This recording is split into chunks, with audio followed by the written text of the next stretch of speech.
Assalamualaikum dan selamat pagi. Hari ini 14 hari bulan September 2020. Hari ini juga saya akan rungkaikan ciri-ciri terdapat pada Proton X50 dan juga Honda City RS. Pada mereka yang dah ready duit nak pergi booking antara salah satu model ni, tunggu sebentar, lepak dulu, relax dulu, tengok video saya sampai habis, lepas tu boleh decide.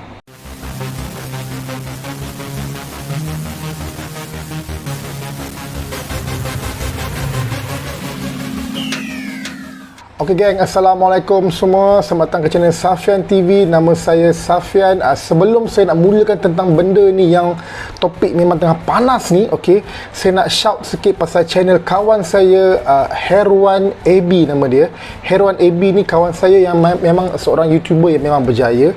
Tak kisahlah anda ni seorang yang makan gaji ke, kerja sendiri ke, kerja buka gerai ke, kena follow channel kawan saya ni, Herwan AB. Okey, sebelum tu kita kena faham dulu siapa yang membeli kereta-kereta segmen B. Kereta yang dipakai hari-hari, inilah pergi kerja, inilah balik kampung, inilah pergi jogging, inilah kereta yang dipakaikan oleh kebanyakan rakyat Malaysia hari-hari, sesuai untuk orang yang sentiasa melanda jam, nak jimat minyak, nak balik kampung. Okey, untuk segmen B, performance ataupun kelajuan ataupun sport bukanlah satu benda yang kemestian. Okay, tetapi benda yang wajib ada pada kereta-kereta segmen B adalah jimat minyak dan juga selesa untuk keluarga yang kecil. Jadi di sini, kenapa saya comparekan Proton X50 SUV dan juga Honda City yang baru RS tu? Kenapa? Pertama, sebab kedua-duanya adalah model tertinggi yang ada dalam segmen masing-masing. Masing-masing City dan juga X50 adalah segmen B. Dan juga terakhir, sebab kedua-dua model ini mempunyai julat harga yang hampir sama, melebihi RM90,000 dan ke atas. So, inilah sebab-sebab kenapa saya pilih dua-dua model ini sebagai comparison pada hari ini. Pertama, kita akan compare dari segi desain luaran dulu, X50 dan juga Honda City.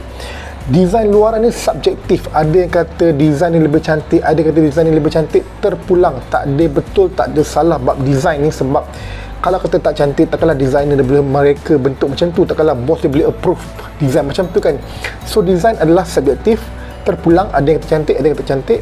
Tetapi kita kena faham juga, kalau kita tengok iklan Honda City dan juga Proton X50, kenapa iklan-iklan ni diberikan model yang berwarna merah? Kalau kita perasan 10-15 tahun yang lepas, tak banyak model yang berani ambil color merah sebagai color untuk komersial dia. Normally orang akan ambil color silver ataupun color hitam untuk komersial punya iklan. Tetapi untuk dua-dua model ni diambil color merah. Kenapa? Kenapa warna merah dia orang pilih sekarang? Okay. Merah adalah warna untuk generasi muda yang mahukan kelainan. Okay, melambangkan keberanian dan juga melambangkan berjiwa muda. Jadi tak salah kalau saya katakan model X50 dan juga model City RS ni adalah ditargetkan kepada mereka yang berjiwa muda. Okey, untuk ruang dalaman, kalau kita lihat pada Honda City RS, tak direvealkan langsung lagi macam mana rupa dalamannya. Tetapi berdasarkan video kawan saya Nas Abdullah yang sanggup pergi ke Thailand untuk mereview Honda City yang baru di sana, saya dapat simpulkan di sini Honda memang terkenal sebagai jenama yang pandai memanipulasi ruang dalamannya supaya nampak lebih besar. Tak dapat dinafikan lagi. Tengoklah contoh Honda City yang lama, tengoklah contoh Jazz di mana pandai dia orang curi-curi ruang kat situ. Okey, so tak ketinggalan juga untuk Honda City yang baru ni, dia akan memaksimumkan ruang dalaman yang sebaik mungkin. Tetapi berdasarkan video yang terlihat daripada sahabat saya Nas Abdullah di Thailand hari tu, kita boleh nampak di dashboard dia ada dua tone. Okey, tetapi di bahagian atas dashboard tu ialah hard plastik, bukannya soft touch punya komponen, dia hard plastik. Kat situ steering yang berbentuk bulat, ada screen monitor yang besar kat situ, mungkin 8 ke 9 inci besar dia, menggunakan manual handbrake. Cluster meter untuk Honda City adalah analog. Okey, di sini untuk Honda City juga kita nampak daripada yang Thailand punya version, tak ada air vent di seat belakang, tak ada lubang corong aircon di seat belakang. Okey, cuma ada bekas macam letak air di seat belakang. Okey, berbalik kepada Proton X50. Dalaman lebih futuristik, ada dual tone color kat situ.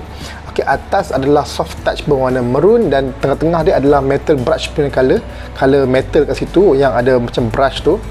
Dual tone, meter cluster yang digital, soft touch, banyak kawasan yang soft touch macam di pintu dan juga di atas dashboard yang soft touch, menggunakan konsol tengah, design konsol tengah yang lebih futuristik, ada banyak button kat situ. Kita boleh tengok ada handbrake yang elektronik untuk X50. Berkemungkinan besar ada high proton macam X70 juga. So kalau X70 ada, takkanlah X50 tak ada kan. Ada aircon di belakang, air ventilation di seat belakang, ada dua corong kat situ. Ada USB port juga untuk seat belakang, dua di situ. And of course yang terakhir ada sunroof. So kita boleh nilai sendiri antara dalaman Honda ataupun Proton yang mana menjadi kita punya pilihan. Okay, untuk enjin dan pemanduan, Honda City RS menggunakan enjin Dodge iVTEC 1.5 liter hybrid, di mana horsepower dia tak cakap berapa, tapi torque dia beritahu agak tinggi, iaitu 253 Nm of torque. Okay. Jika betul torque ini dihasilkan oleh gabungan antara enjin biasa dan juga hybrid, maka sejumlah 253 Nm of torque tu akan dapat dirasa oleh pemandu sebaik saja kita menekan pedal. Okey, untuk pengetahuan semua, enjin iMMD ni yang Honda bagi pada Honda City RS ni kepada rakyat Malaysia, untuk Honda Malaysia sahaja yang terima enjin macam ni. Dalam satu dunia ni, Honda ni ada banyak, dalam banyak negara satu dunia ni, kita sahaja yang dapat enjin macam ni. Ada dua kemungkinan kat sini yang saya dapat fikirkan. Pertama, mungkin ini adalah hadiah kepada Honda Malaysia, kerana Honda Malaysia menjadi antara brand yang paling mendapat sambutan di dalam Malaysia. Mungkin juga yang kedua, Honda menjadikan Honda Malaysia sebagai tikus putih untuk kita test enjin ni. Kenapa orang tak pakai, kita pakai? India tak pakai, Thailand tak pakai. Okey, kenapa Malaysia yang pakai? Berkemungkinan juga kita dijadikan sebagai tikus putih. Wallahualam, saya tak tahu betul ke tidak. Ini cuma anggapan saya. Pertama, mungkin sebagai hadiah. Kedua, mungkin juga sebagai tikus putih. Okey, untuk pemanduan, of course kereta sedan ni paling sedap compare dengan SUV. Kita bawa pun macam normal, tak ada masalah. And body roll pun mungkin akan lebih kurang berbanding dengan SUV. Okey, berbanding dengan X50 pula. X50 menggunakan enjin 1.5 turbo 3 silinder, menghasilkan 175 horsepower dan juga 255 Nm of torque. Tadi Honda 253, ini 255. okey. Kalau ikutkan jumlah HP tu, 1.5 sahaja cc turbo menghasilkan 175 horsepower, memang agak tinggi. Okey, and torque dia pun memang agak tinggi compare dengan Honda City. And saya dah tengok satu video ni daripada Philippines, sebab X50 ni dah dilancarkan di Philippines, tapi model lain lah, bukan X50, bukan Proton. Model yang sama, Geely yang sama. Dia kata sini orang yang test drive tu, dia kata untuk low speed, mungkin dalam traffic jam, mungkin dalam kawasan yang low speed, enjin tu agak bergetar sikit sebab dia 3 silinder. Tapi saya tak pasti, itu review di Filipina. Tak apa, nanti saya akan review pula untuk di Malaysia, betul ke yang dikatakan enjin agak bergetar untuk low speed. Kita akan test nanti kemudian. Okey geng, macam mana pula dengan dia punya safety? Untuk Honda, kali ni pertama kali disertakan Honda Sensing kepada model-model City. Dia ada Honda Sensing, ada blind spot assist, and of course kalau Honda Sensing dia akan ada adaptive cruise control, akan ada lane assist. Okey, itu yang terdapat kepada Honda City. Sama juga dengan X50, Proton X50 dikatakan akan mempunyai sistem ADAS 2.0. Tak confirm lagi, tapi dikatakan mempunyai sistem ADAS 2.0. Adaptive cruise control sama macam Honda, ada lane keep assist. Untuk X50 akan ada juga kamera 360 untuk kamera yang nampak keliling tu macam X70 juga, dan juga akan ada tire pressure monitor untuk X50. Tapi untuk Honda City saya tak pasti. Jadi untuk safety features ni adalah anggaran yang saya dapat rasa berkemungkinan ada. Tak ada confirmation daripada pihak Proton yang mengatakan ini akan masuk. Ini cuma anggapan saya sajalah. Okey, untuk resale value, kalau kita beli kereta mesti akan fikir macam mana resale value nak jual nanti ada harga ke tidak, boleh jual ke, kena pakai sampai 10 tahun 9 tahun ke. Okey, kita tengok pada Honda dulu. Honda kita faham memang terkenal sebagai sebuah jenama yang mempunyai resale value yang tinggi di Malaysia. Beli dah 4 tahun pun baru turun 20% contohnya. So untuk yang rasa nak pakai kereta 3-4 tahun nak tukar, Honda memang sesuai untuk you all semua. Tetapi harus diingat, model RS menggunakan model hybrid. Okey, boleh tengok model-model lama Honda yang menggunakan hybrid, okey ke tak okey resale value dia. Macam tu juga dengan Proton. Proton terkenal sebelum ni sebagai sebuah brand yang resale value yang sangat teruk. Okay.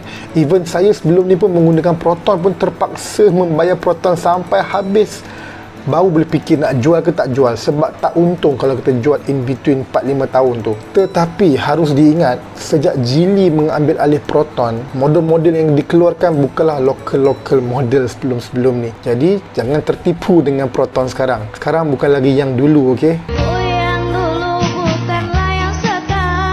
Jadi sebelum saya cerita pasal harga dan juga kesimpulan pasal kedua-dua model ni, pada korang yang nak booking kereta ni boleh contact saya dengan number phone di bawah, okey. Saya boleh assist untuk pembelian Proton X50 dan juga Honda City RS yang terbaru ni, okey. Jangan lupa call saya, okey. Untuk harga pula, kedua-duanya berkemungkinan besar mempunyai harga melebihi RM90,000. Tetapi memandangkan Proton X50 mempunyai fungsi-fungsi yang wow, contohnya auto parking, yang tak ada lagi kereta Malaysia yang ada auto parking ni, berkemungkinan harga dia akan lebih sedikit daripada Honda. Jadi apakah kesimpulannya? Kalau anda mencari kereta yang senang dibawa, senang beli, senang jual, praktikal, ruang yang lebih, boot yang besar, nak balik kampung boleh, nak pergi pasar boleh, okey, jimat minyak, resale value yang tinggi, maka Honda City RS memang sesuai untuk anda semua. Tetapi kalau anda seorang yang berjiwa muda, nak cuba sesuatu yang baru, dah boring dah bawa-bawa sedan ni, nak pakai SUV pula, okey, sanggup tukar tayar saiz 18 inci yang lebih mahal, mahukan kereta yang berteknologi tinggi, yang boleh bercakap dengan kereta, yang ada sunroof, okey, kereta yang tahun 2020 ni kalau anda bawa, orang akan tengok X50 adalah jawapannya.